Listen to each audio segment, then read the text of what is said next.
Welcome back to WagerTalk.com. College football action Saturday. Penn State at Temple. I'm joined by Brian Leonard and Scott Spreitzer.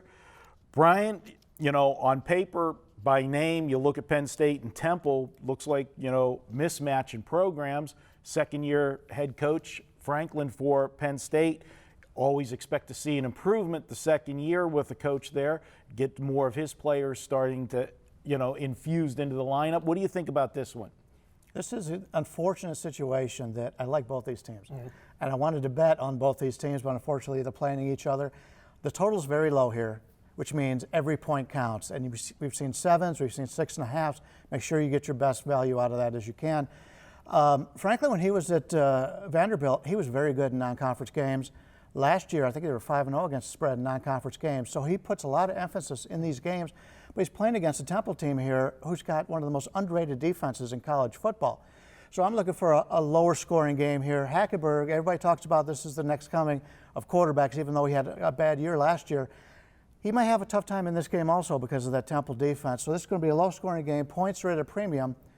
I like Penn State, but I can't lay it at this number. Scott, what do you think? It's funny with Hackenberg because I don't know if we've gotten a true read on him yet because that Penn State offensive line was a disaster at times over the last couple of years ever since Paterno stepped down, was forced out. So we don't really know what a lot of pro scouts are really high on Hackenberg. They've called him the best quarterback going back to the start of last year in the Big Ten Conference. But he's got to go up against a team that returns everybody. I mean, there's 19 or 20 returning starters for the Temple Owls. Couple of caveats, Marco, for me on Temple, though. Here's the two. First of all, is P.J. Walker, their starting quarterback.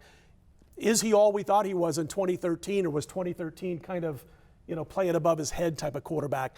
We've also got a situation, another caveat, if you want to throw it into the mix, is that when Penn State took on Temple last year, a close, hard-fought game, they were right in the middle of Big Ten play. They're starting with this game this year. This is a big game that they're focusing on. And as Brian said, Franklin does a good job of getting his team ready, not just for Big Ten play, as he did in the SEC with Vandy, but also for these non-conference games to pile up a nice record. I think it's going to be right near the number by the time this is said and done. I really do. I think it's, for me at least, a very tough game to pick. 4 of the 5 offensive linemen from last year returned for Penn State this year. So we're kind of going to find out just how good Hackenberg really is. Yeah. Part of the thing, too, the new head coach might have, if he tinkers with the system, he had to, learn things. So that might have been part of it last year. But I'm glad you brought out they played last year in the middle of Big Ten play because it actually is part of my handicapping for this game. And I'm a situational guy. Last year, that game was late in the season. It was November 15th, which really is crazy to have an out-of-conference game that late in the season for Penn State. And like you said, did they take them serious or not? Well, it was sandwiched between 2 road games, and the 2 Big Ten teams that they played on the front and back end of that were also Rands in the Big Ten. It was Illinois and Indiana, so not exactly powerhouses. But what I want to point out is that game was tight in the third quarter last year. It was a 6-6 game, and then our quarterback for Temple, P.J. Walker, he's shown signs of brilliance, as you've said, at times, but he also makes the errant throw, ill-advised throw, too many times. And they had 5 turnovers in that game, 4 interceptions, and they came in the second half that broke open a 6-6 game midway through the third to a 30-13 final. So I'm looking for Temple to not be as sloppy with the football, for one, and two, the fact that that was late in the year, and I know it could have been in not full attention of Penn State because they're in the middle of the conference schedule, but I want to ask you guys if you agree.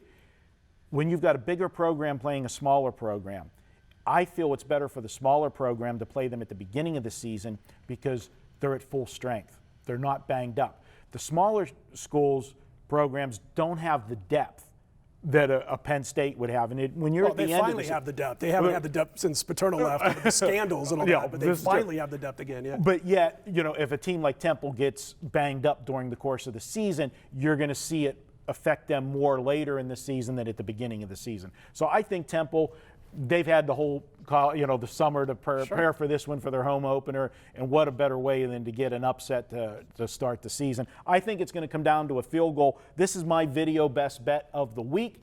I am going to take Temple. We are seeing it. It was 7 as we're taping on Wednesday. We're starting to see 6.5s crop up. If some money is showing up on Temple, I agree with it. We're going to take Temple plus the points on Saturday. Field goal. Either way, don't be surprised if you see an upset on Saturday. We're going to call it 23-20 on Temple.